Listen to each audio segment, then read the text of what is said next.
Bem-vinda e bem-vindo. Prazer recebê-los a todos aqui no nosso 21º Panorama Econômico. Antes de mais nada, dar as boas-vindas ao nosso querido amigo professor Carlos Ragazzo. Salve, salve, Gabi. Sei lá quantos agora, hein? Já passamos dos 20. 21º. Em breve eu perco a conta e aí a Luana da edição vai ajudar sempre a lembrar o número exato. Bom, hoje vamos falar sobre o projeto de pagamentos instantâneos do Banco Central, o Pix, que junto com o Open Banking está na pauta de todos os jornais, de toda a discussão da agenda regulatória pró-competição do Banco Central e justificadamente. A gente está olhando para esses dois projetos como os responsáveis por construir um futuro do sistema financeiro super inclusivo e super diverso. Mas antes de começar, fazer o convite para vocês, se estiver vendo esse vídeo aqui no YouTube, deixa o like, envia para os seus colegas e, sobretudo, deixa os comentários aqui que a gente acompanha sempre de perto. A gente quer saber o que vocês querem escutar sobre inovações no sistema financeiro. Deixa a sugestão temática aqui que a gente tenta trazer nos panoramas seguintes. E, se estiver escutando no Spotify, encaminha para os seus colegas, encaminha para os seus amigos que gostam do sistema financeiro, têm interesse, são curiosos e querem construir esse futuro junto com a gente. Vai ser um prazer receber mais gente curiosa aqui junto conosco. Dito isso, Ragazzo, começar com uma pergunta muito básica.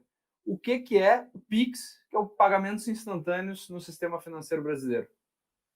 É engraçado você falar que é básico, né? Porque quando a gente ouviu pela primeira vez, eu pelo menos quando ouvi pela primeira vez, não foi um negócio tão intuitivo para mim.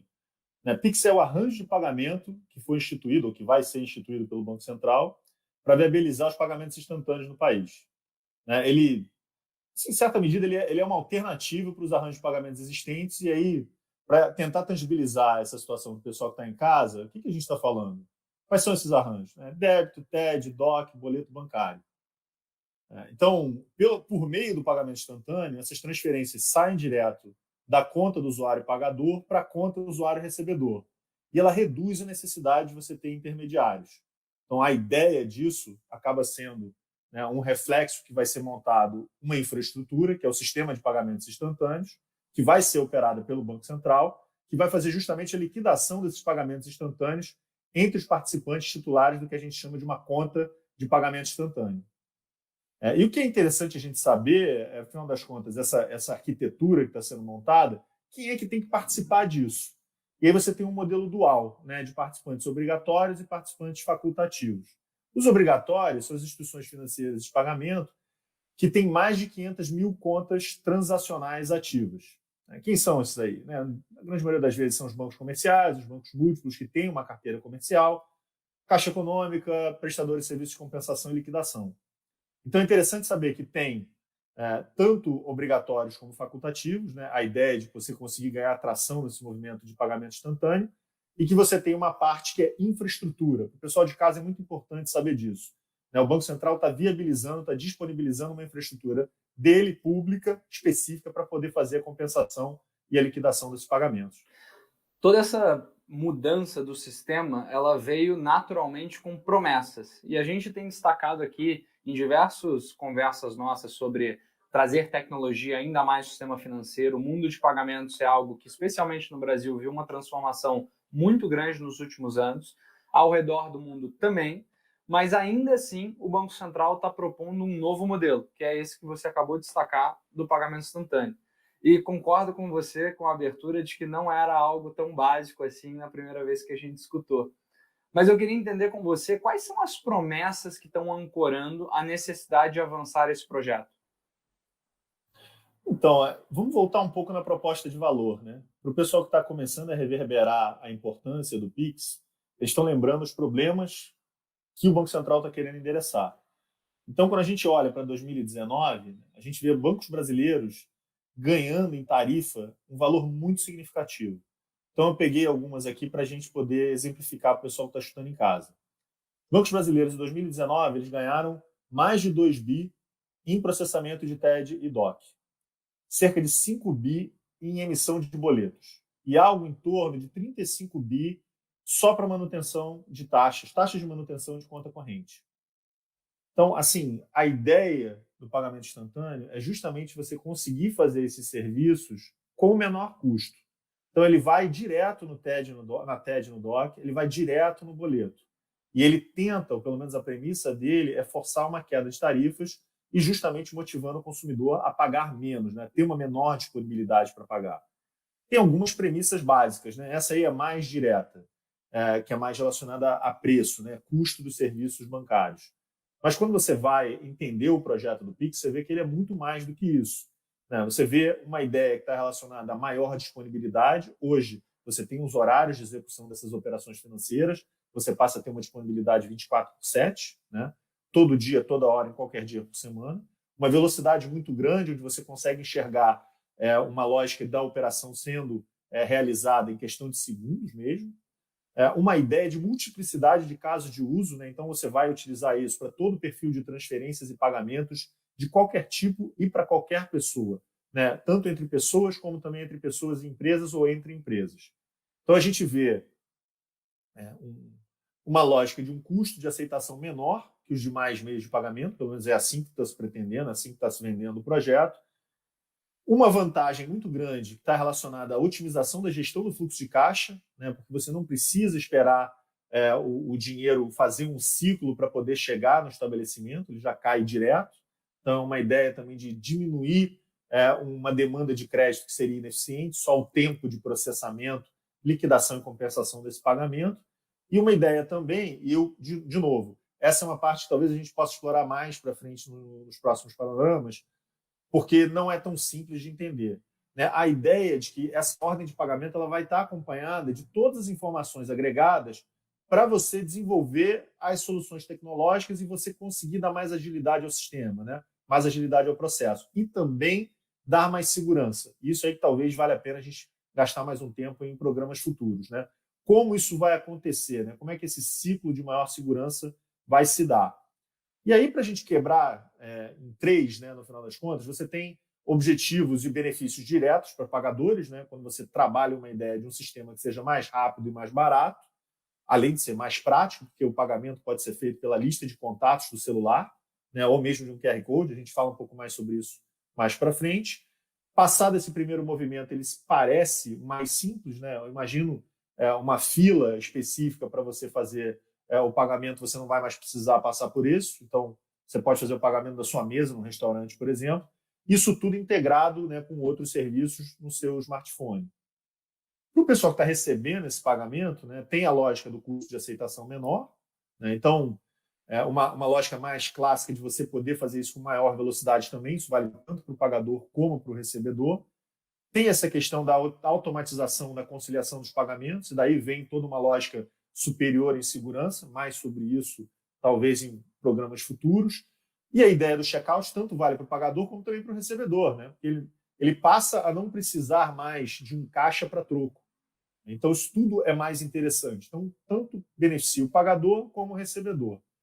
E o resultado mais, digamos assim, sistêmico desse modelo, ele se dá a partir de uma ideia mais de ecossistema mais eficiente, né? Onde você viabiliza mais competição entre meios de pagamento, você tem competição entre os tipos diferentes de meios de pagamento, e ele também trabalha uma lógica de estímulo à entrada de fintechs e big techs que vão poder ofertar novos tipos de produtos e serviços, todos eles voltados não só ao pagamento em si, mas também podendo agregar outros serviços.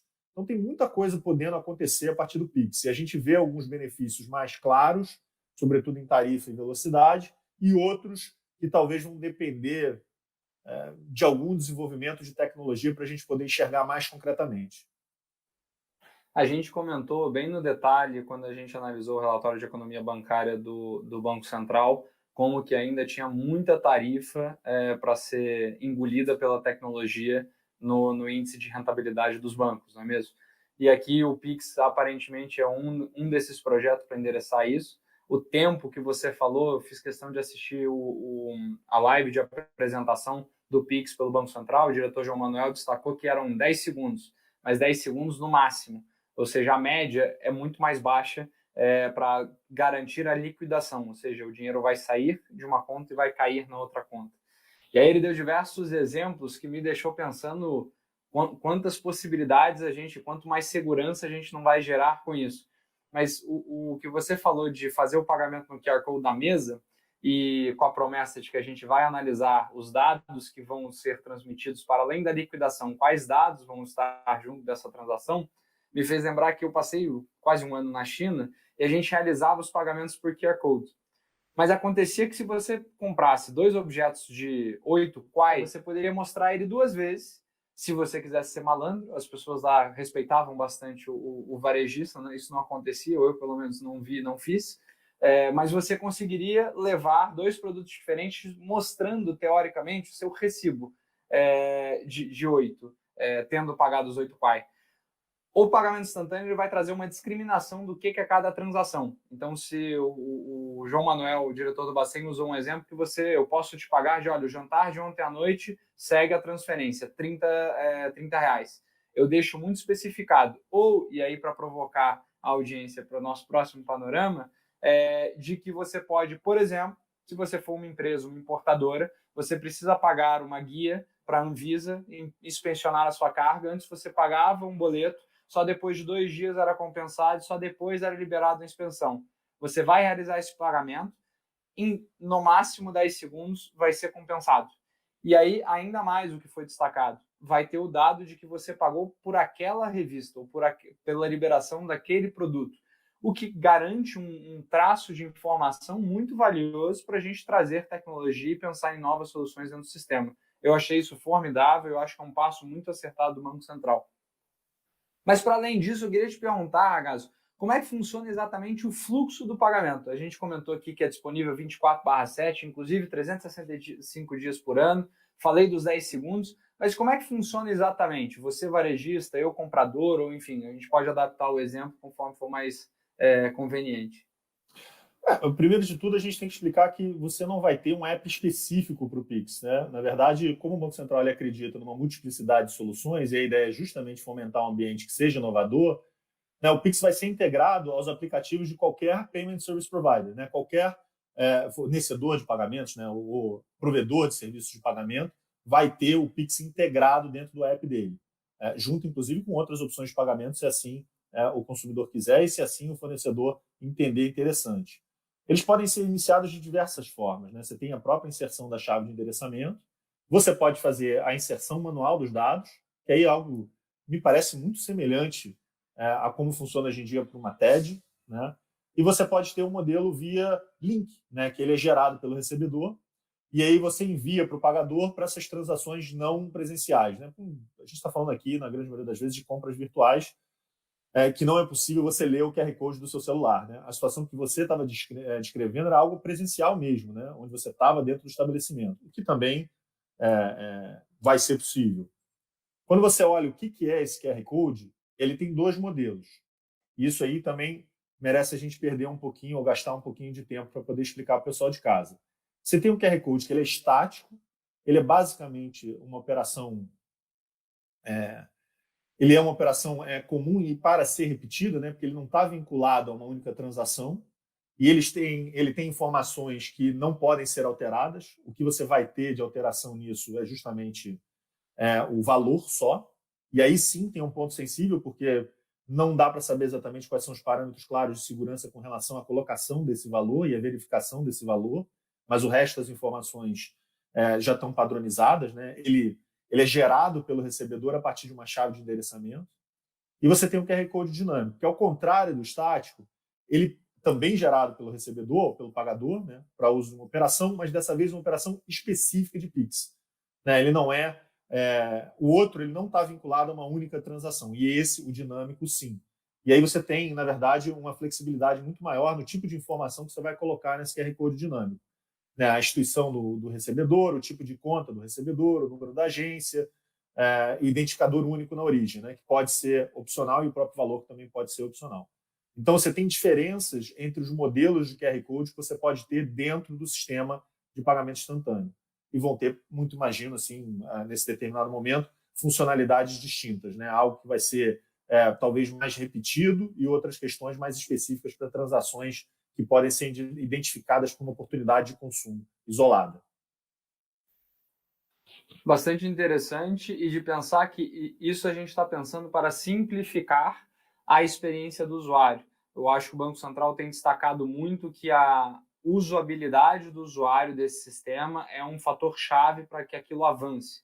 E pensar nos efeitos de plataforma, porque está sendo ofertada uma plataforma para que empresas ofereçam soluções em cima dela.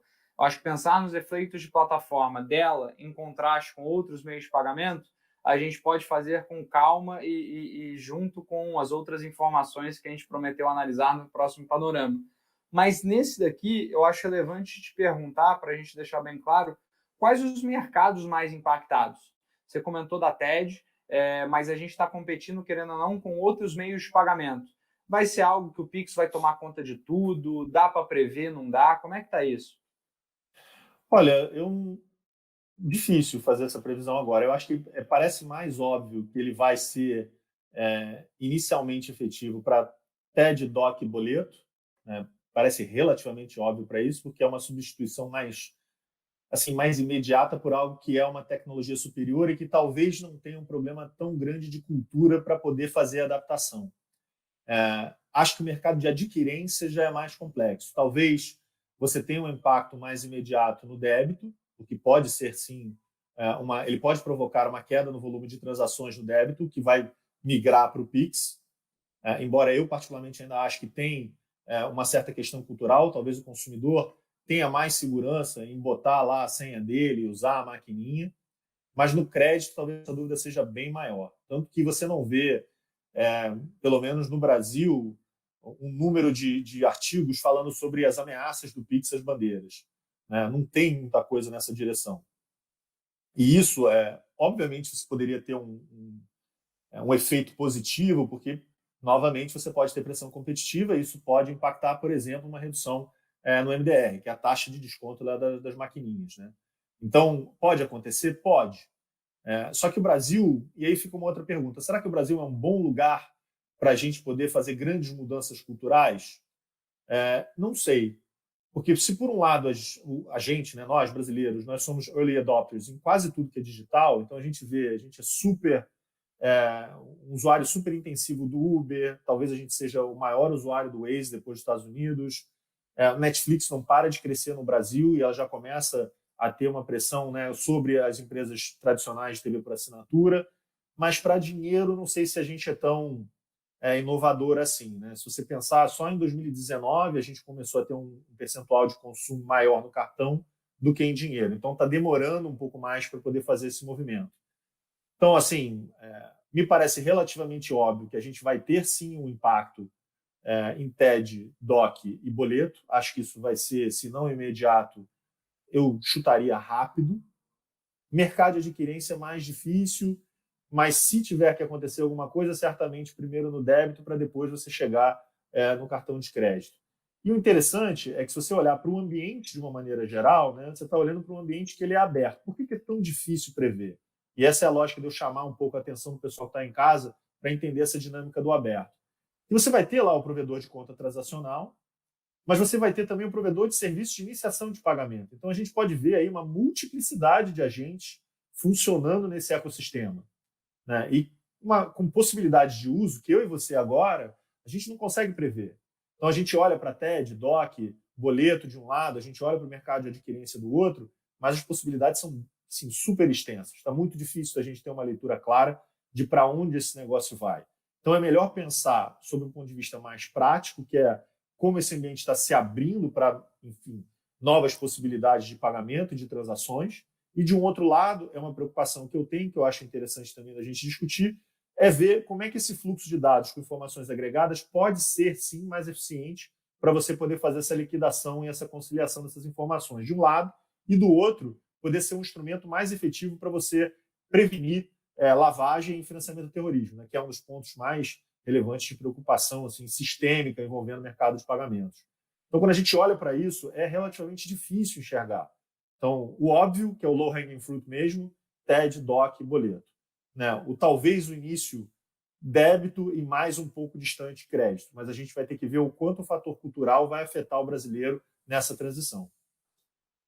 Concordo 100% com você, Ragazzi. Eu acho que seria de grande valor para a gente trazer aqui na semana que vem quais os incentivos, tanto para o consumidor quanto para o varejista e quanto, inclusive, para o governo, que a gente está falando de um projeto que comunica com a Receita, comunica com órgãos de governo, vai comunicar com o transporte público, de que forma os incentivos estão alinhados, do que ele está trocando quando ele vai escolher o Pix em detrimento de outro meio de pagamento.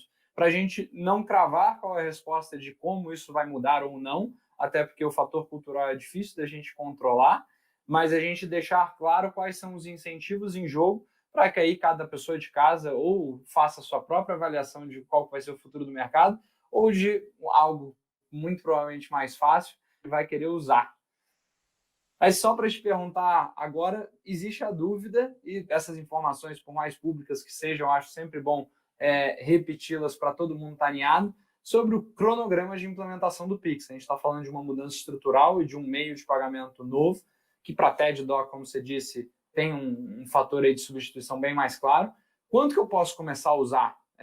Quero fazer meu TED para você para pagar o jantar, que a gente ainda não teve. Vou pagar adiantado para depois da pandemia. A partir de quanto eu posso fazer no Pix? Olha, pelo que está aparecendo agora, é a partir de novembro, né? Você teve um ciclo de homologação, né, que, enfim, passou por testes, teve uma etapa formal e teve uma ideia de implementação, implantação do ecossistema, que ainda está para acontecer agora em novembro, mas... E agora você tem um cronograma de implementação, né? Começou com teste de conectividade lá em fevereiro e março, consulta pública em abril, publicação do regulamento em julho, e a ideia de um soft opening agora em novembro, né? Então, em breve. Eu acho particularmente interessante como o Banco Central está mantendo os cronogramas e atrasando minimamente no meio dessa pandemia, no meio dessa discussão que envolve várias outras questões, inclusive pagamentos, né? Toda essa parte de liquidez, segurança de crédito por conta da pandemia.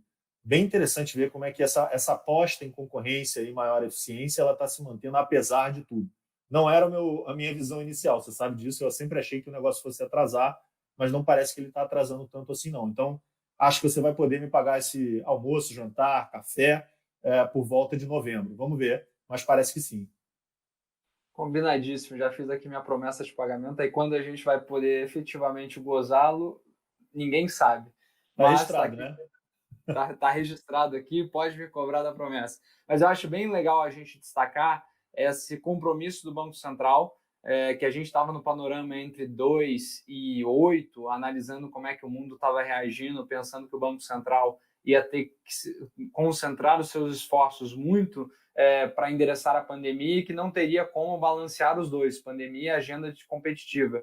E aí, ali por volta do panorama 10, depois de 2 meses de pandemia, os diretores que já estavam falando começaram a cravar ainda de forma mais contundente. A agenda competitiva não atrasa. Se algo acontecer, é acelerar. E foi mais ou menos isso que a gente tem visto. O único ponto que eu acho legal destacar é que o Pix, até agora que você comentou, que ou você pode colocar os dados manuais, ou você pode ler o QR Code, surge a dúvida de aproximação. O Banco Central apresentou que isso não vai estar disponível agora em novembro, mas que isso vem em breve, ou seja, a forma de pagamento por aproximação, muito provavelmente com o celular, em breve vai estar habilitado, e aí surge mais um fator para tentar quebrar a dificuldade cultural de acostumar o brasileiro com um novo meio de pagamento. Dito isso, Agaso, te agradecer mais uma vez. Temos algumas promessas de temas para explorar sobre o pagamento instantâneo ainda na semana que vem. E você que está escutando a gente, agora na quarta-feira, a gente vai receber aqui o prêmio, o premiado do Prêmio Propag, que ganhou o segundo lugar e fez uma análise brilhante sobre a importância da portabilidade de crédito. A gente vai conversar com os 3 autores. Vocês estão todos convidados. Muito obrigado, a gente se vê aqui na semana que vem. Tchau, tchau, gente.